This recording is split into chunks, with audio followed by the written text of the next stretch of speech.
First question में बोला गया है secularism states that the A part is state is against all the religion, B part is state accept only one religion, C part is state will not give any special concern with any religion and D part is none of these. तो इसका answer क्या हो जाएगा? Secularism. आपको पता है secularism का मतलब होता है कि जो स्टेट होगा वो किसी भी रिलीजन को आगे बढ़ावा नहीं देगा, ये कह सकते हैं कि वो हर रिलीजन के लिए बराबर है। तो इसका आंसर क्या हो जाएगा? इसका आंसर हो जाएगा option number C, that is state will not give any special concern with any religion. मतलब स्पेशल कंसर्न जो होती है वो किसी भी रिलीजन को स्टेट नहीं देता है। This is called secularism.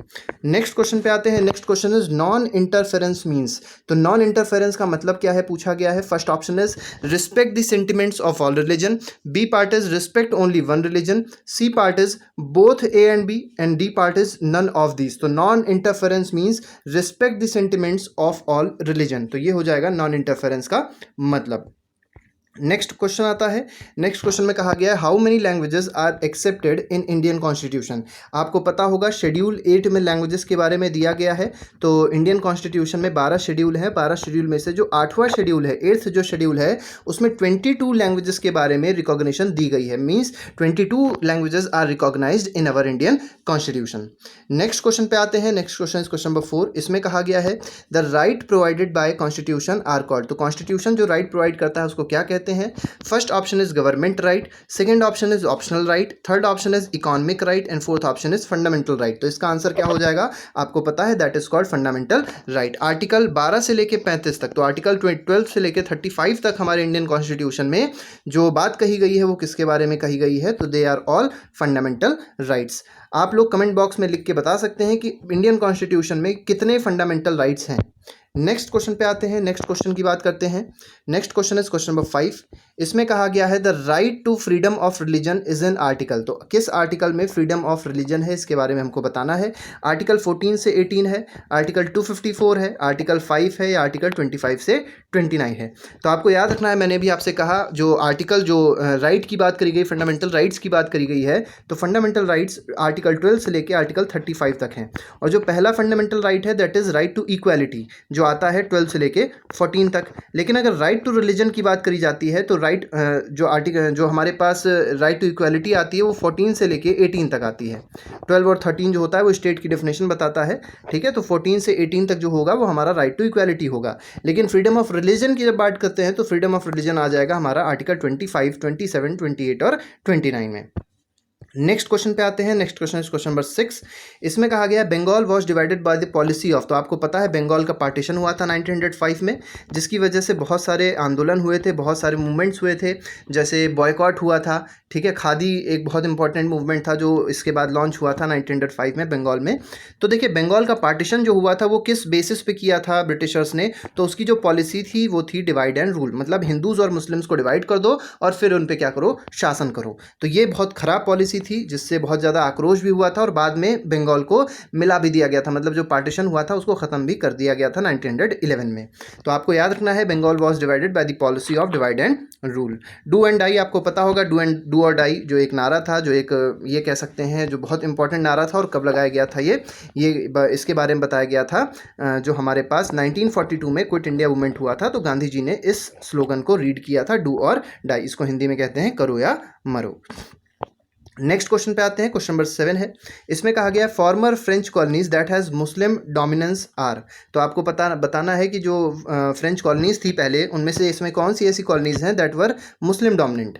तो A part is Tunisia, B part is Morocco, C part is Algeria and D part is all of this. तो आपको याद रखना है ये जो तीनों नेशंस के बारे में बताया गया है दे वर ऑल मुस्लिम डोमिनेंट। तो इसमें आंसर हो जाएगा ऑल ऑफ दिस। और आपको पता है फ्रेंच कॉलोनी में वर्कर्स की बहुत ज़्यादा कमी हो गई थी 1960 में, जिसकी वजह से यहाँ के लोगों को बुला के लाया गया था काम करने के लिए और फिर उन पे बहुत सारे अत्याचार भी किए गए थे। नेक्स्ट क्वेश्चन पे आते हैं। Next question is question number 8।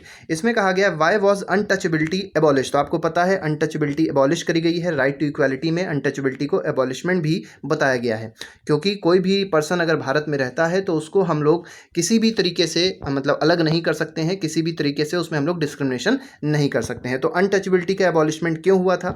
First option is to end the Muslims in India, second option is to end the discrimination in India, third option is to end the poverty in India and fourth option is none of these. तो इसका answer क्या हो जाएगा? Option B will be the correct answer, that is to end the discrimination in India. Next question पे आते हैं। Next question question number 9।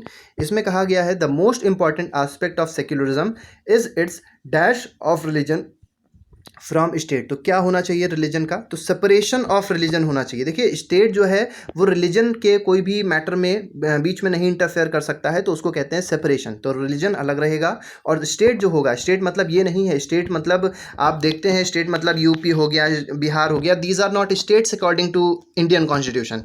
States का मतलब होता है ऑल द गवर्नमेंट मशीनरी, जो भी गवर्नमेंट मशीनरी है उसको क्या बोला जाता है? स्टेट बोला जाता है।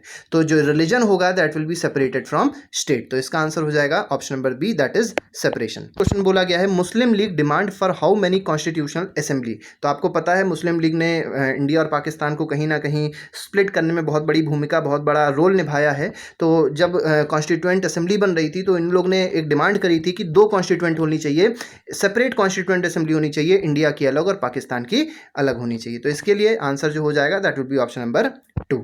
नेक्स्ट क्वेश्चन में आते हैं। Next question is question number 12। इसमें कहा गया secularism is added in Indian constitution by the amendment of. तो आप लोग को बात याद रखनी है कि सेक्युलरिज्म जो वर्ड था वो हमारे कॉन्स्टिट्यूशन में पहले ऐड नहीं था, बाद में 42nd कॉन्स्टिट्यूशनल अमेंडमेंट हुआ है, 42nd कॉन्स्टिट्यूशनल अमेंडमेंट हुआ और इसमें इस सेक्युलरिज्म वर्ड को ऐड किया गया।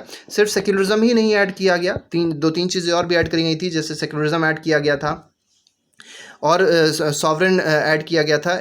वैसे ऐसे होता है, SSDR होता है, ठीक है। तो सेक्युलरिज्म, सॉवरेन, सोशलिस्ट, डेमोक्रेटिक और रिपब्लिक, ये सब वर्ड्स होते हैं जिसमें से सेक्युलरिज्म, इंटीग्रिटी, ये सब चीज़ें क्या करी गई थी? ऐड करी गई थी according to 42nd constitutional amendment. और ये कब हुआ था? आप लोग को कमेंट बॉक्स में लिख के देना है कि 42nd कॉन्स्टिट्यूशनल अमेंडमेंट किस ईयर में हुआ है। ये बहुत इंपॉर्टेंट क्वेश्चन है, आप लोग से कभी कभी पूछा भी जा सकता है कि किस ईयर में 42nd कॉन्स्टिट्यूशनल अमेंडमेंट हुआ है भारत में, इंडियन कॉन्स्टिट्यूशन पे। नेक्स्ट क्वेश्चन पे आते हैं। Next question is question number 13। इसमें कहा गया है Indian constitution has to ensure. तो क्या चीज़ इंश्योर करनी होगी? तो first option is that one religious community does not dominate other. बिल्कुल सही है, तो फर्स्ट ऑप्शन सही होगा। Second option is that some members do not dominate other members of same religious committee, तो ये भी सही होगा। Third option is that state does not enforce any particular religion nor take away religious freedom of individual, तो ये भी option क्या हो जाएगा? सही हो जाएगा। तो इसका आंसर जो सही है that is all of above. और ये जो 3 पॉइंट हैं तीनों एनसीईआरटी में बहुत अच्छे से दिए गए हैं जो इंडियन कॉन्स्टिट्यूशन इंश्योर करती है। नेक्स्ट क्वेश्चन पे आते हैं। Next question is question number 14। इसमें कहा गया है ज्यूज वर परसिक्यूटेड इन। तो ज्यूज का परसिक्यूशन कहाँ पे हुआ था आपको बताना है। तो आपको पता होगा, हिटलर के बारे में आप लोग ने सुना होगा। हिटलर ने ज्यूज का बहुत ज़्यादा परसिक्यूशन किया था, बहुत लोगों को मारा था ज्यूज को हिंदी में यहूदी भी कहते हैं। और first option is India, second option is Germany, third option is China and fourth option is Russia. तो आपको समझ में आ गया होगा हिटलर जब भी नाम आता है तो किसका आंसर आता है? जर्मनी। जर्मनी का हिटलर क्या था? जर्मनी का हिटलर चांसलर था। आप लोग को हिटलर की बायोग्राफी लिख के बतानी है। What was the name of autobiography of Hitler? Hitler की ऑटोबायोग्राफी का नाम क्या है? जो बुक है उस किताब का नाम क्या है जो हिटलर ने खुद लिखी है? नेक्स्ट क्वेश्चन पे आते हैं। नेक्स्ट क्वेश्चन देखते हैं क्या है। तो नेक्स्ट क्वेश्चन बोला गया है what is the status of US legislature in matters of religion. तो रिलीजन के मैटर में यूएस लेजिस्लेचर का नेचर कैसा है, इसके बारे में हमको बताना है, स्टेटस बताना है यूएस लेजिस्लेचर का कैसा रहता है। First option is prohibit making new gender law, new gender law को प्रोहिबिट करता है। Second option is prohibit making new reservation law, तो न्यू रिजर्वेशन लॉ को बनाने को प्रोहिबिट करता है। Third option is prohibit making any new religion law, तो ये ऑप्शन जो हो जाएगा क्यों क्या हो जाएगा? सही हो जाएगा। तो option C is the correct answer of question number 15। Next question पे आते हैं। तो next question is question number 16। इसमें कहा गया है identify the non secular countries. तो आपको पता है इंडिया जैसे एक सेक्युलर कंट्री है, यहाँ पे किसी भी रिलीजन को बहुत ज़्यादा बढ़ावा नहीं दिया जाता, किसी भी रिलीजन को किसी भी रिलीजन से कम नहीं समझा जाता है। तो ऐसी कंट्रीज जो होती हैं दे आर सेक्युलर कंट्रीज। लेकिन कुछ दुनिया में बहुत सारी ऐसी कंट्रीज़ हैं जो नॉन सेक्युलर हैं, जहाँ पे एक पर्टिकुलर रिलीजन को प्रमोट किया जाता है। उसमें हमारे पास ऑप्शन दिए गए हैं, जैसे सऊदी अरेबिया दिया गया है, B option is Israel, C option is both A and B and D option is none of these. तो आपको याद रखना है कि सऊदी अरेबिया और इजराइल दोनों की दोनों जो कंट्रीज हैं वो कैसी हैं? They are non secular countries. तो इसका आंसर जो हो जाएगा option C will be the correct answer of question number 16। Next question पे आते हैं। Next question is skull cap is related to which religion. तो ये स्कल कैप है, ये रिलेटेड वर्ड है। तो स्कल कैप जो पहनते हैं लोग वो किस रिलीजन से रिलेटेड है, किस रिलीजन के लोग स्कल कैप पहनते हैं? First option is Jews, second option is Buddhist, third option is Jains and fourth option is Hindus. तो आप लोग को याद रखना है ज्यूज जो होते हैं वो स्कल कैप पहनते हैं। स्कल कैप आप लोग देखेंगे तो स्कल कैप बिल्कुल छोटी सी कैप होती है जिसको पहना जाता है, कहीं ना कहीं उनकी मान्यता रहती होगी कुछ, जिसकी वजह से ये सब ऐसा करते हैं। Next question is question number 18। इसमें कहा गया है France faced a shortage of workers in. तो अभी हम लोग ने डिस्कस करी थी इस बात को कि फ्रांस ने किस ईयर में वर्कर्स की शॉर्टेज फेस करी थी। First option is 1972, second option is 1960, third option is 1970 and fourth option is 1947। तो आंसर इसका क्या हो जाएगा? अब answer is option number B, that is 1960। Next question पे आते हैं। क्वेश्चन नंबर 19 है in Feb 2004 which country has prohibited the wearing of religious और political science by the students. तो ये बहुत रिसेंट की बात है, सिर्फ 16 साल पहले की बात है। क्या हुआ था, कोई कंट्री थी जिसने क्या कर दिया था, जो भी स्टूडेंट बहुत सारी चीज़ों को वियर करते थे, जो भी रिलीजियस चीज़ें थी उनको वियर करते थे, उसको प्रोहिबिट कर दिया था, उसको मना कर दिया था। वो कंट्री कौन सी थी? तो A option is France, B option is India, C option is America and D option is none of these. तो इसका आंसर क्या हो जाएगा? इसका आंसर हो जाएगा A option, that is France. Next question पे आते हैं। नेक्स्ट क्वेश्चन देखते हैं। तो क्वेश्चन नंबर 20 बोला गया है। क्वेश्चन 20 में कहा गया है wearing a dash is central to the Sikhs religion practices. तो सिख की रिलीजियस प्रैक्टिसेस में क्या पहनना एक मतलब मैंडेटरी माना जाता है, अच्छा माना जाता है, इंपॉर्टेंट माना जाता है? तो फर्स्ट ऑप्शन इज पगड़ी, second option is suit, third option is shawl and fourth option is all of these. तो आप लोग को पता होगा जो सिक्स होते हैं वो क्या पहनते हैं, वो पगड़ी पहनते हैं, that is also called turban. तो टर्बन भी आंसर आ सकता है और पगड़ी भी आंसर आपके पास आ सकता है। तो आपको दोनों चीज़ें याद रखनी है। नेक्स्ट क्वेश्चन पे आते हैं। Next question is question number 21। इसमें कहा गया है which of the following are included in right to freedom of religion. Freedom of religion में क्या क्या इंक्लूड किया गया है, पूछा गया है।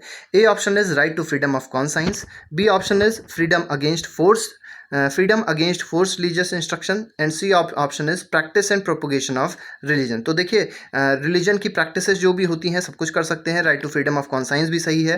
फ्रीडम अगेंस्ट, देखिए फ्रीडम अगेंस्ट बोला गया है फोर्स्ड रिलीजियस इंस्ट्रक्शन। तो जरूरी नहीं है कि फोर्स करके हम किसी को रिलीजियस से रिलेटेड बातें बताएं, तो वो सब चीज़ें कहीं ना कहीं हमारे कॉन्स्टिट्यूशन में प्रोहिबिट करी गई हैं, मना करी गई हैं, तो वो हम लोग नहीं कर सकते। इसलिए जो आंसर इसमें हो जाएगा that is option A is also correct, B is also correct and C is also correct, that is option number D will be the correct answer of question number 21। Next question पे आते हैं। Next question is question number 22। इसमें कहा गया coercion is refer to, मतलब coercion का मतलब पूछा गया है। तो coercion refers to freedom of speech, freedom of religion, C option is force someone to do something and D option is none of these. तो इसका आंसर क्या हो जाएगा? कोर्जन मतलब होता है force someone to do something, किसी भी इंसान को फोर्स करना किसी भी काम को करने के लिए, that is called coercion. Next question पे आते हैं। Next question is question number 22। 23 बहुत सिंपल सा क्वेश्चन है। इंडिया इज हमारे प्यारे भारत के बारे में बात करी गई है। तो इंडिया इज अ डैश मतलब पूछा गया है क्या होगा? तो religion based country, religion free country, minority based country, all of this. तो आपको याद रखना है कि जो इंडिया है वो रिलीजन फ्री कंट्री है। इसको रिलीजन फ्री कंट्री बोलें या ये भी बोल सकते हैं कि इंडिया में किसी भी रिलीजन को बहुत ज़्यादा सुपीरियर नहीं माना जा सकता, बहुत ज़्यादा कम नहीं माना जा सकता। सभी रिलीजन क्या होंगे? बराबर होंगे। सभी लोग अपने हिसाब से रिलीजन को फॉलो कर सकते हैं। तो इंडिया इज़ फ्री, इंडिया में जो पर्सन होंगे that will be free to follow any religion. तो इसको हम लोग कह सकते हैं India is a religion free country. Religion based country India नहीं है। अगर बेस्ड होती तो यहाँ पे किसी एक पर्टिकुलर रिलीजन को बहुत ज़्यादा आगे बढ़ाया जाता और बाकी रिलीजन्स को कम माना जाता। माइनॉरिटी बेस्ड कंट्री तो ऐसा भी कुछ नहीं है। यहाँ पे माइनॉरिटी की बातें होती तो हैं, लेकिन ऐसा यहाँ पे हम लोग कॉन्स्टिट्यूशन में बात नहीं कर सकते हैं। ऑल ऑफ दीज भी इसलिए क्या हो जाएगा? गलत होएगा। तो इसका आंसर हो जाएगा religion free country. Next question पे आते हैं। Next question is question number 24। Which country did not allow non Muslims to build their worship places. तो नॉन मुस्लिम्स को वर्शिप प्लेस बिल्ड करने से किस कंट्री ने अलाउ नहीं किया था? First option is India, second option is Saudi Arab, third option is Nepal and fourth option is none of the above. तो इसका आंसर क्या हो जाएगा? आप लोग एनसीईआरटी बिल्कुल पढ़े होंगे तो उसमें देखा होगा सऊदी अरब के बारे में बात करी गई है, क्योंकि सऊदी अरब जो है वो नॉन सेक्युलर कंट्री है। तो वो अपने सिर्फ रिलीजन को फॉलो करवाता है, उसको ही सिर्फ प्रमोट करता है और बाकी रिलीजन को प्रमोट नहीं करता। इसलिए यहाँ पे आंसर क्या हो जाएगा? Option B will be the correct answer of question number 24। Next question पे आते हैं। तो नेक्स्ट क्वेश्चन हमारे पास आखिरी क्वेश्चन रहेगा। इसमें कहा गया most children in government school have to begin their school by reciting the pledge of allegiance. The children are of, तो प्लेज ऑफ एलिगेंस जो होती है वो कहाँ पे होती है, किस कंट्री में होती है, पूछा गया है। फर्स्ट ऑप्शन इज यूएसए, जितने भी गवर्नमेंट स्कूल्स होते हैं वहाँ पे वाली प्लेज कराई जाती है। ठीक है, तो first option is USA, second option is Brazil, third option is New Zealand and fourth option is none of these. तो आपको पता होगा कि यूएसए में ये चीज़ प्रचलित है, ये चीज़ बहुत ज़्यादा कराई कराई जाती है, हर रोज़ की बात है। जब भी वहाँ पे गवर्नमेंट स्कूल में क्लास होती है तो उससे पहले प्लेज ऑफ एलिगेंस भी कराई जाती है। तो आज के लिए हमारे पास जो क्वेश्चंस थे वो इतने ही थे, तो आज के लिए फ़िलहाल इतना ही रखेंगे। अगले टर्न पे एक और नए लेक्चर के साथ, एक और नए MCQ के साथ आपके सामने आएंगे। Till then, thank you very much, good bye, Jai Hind.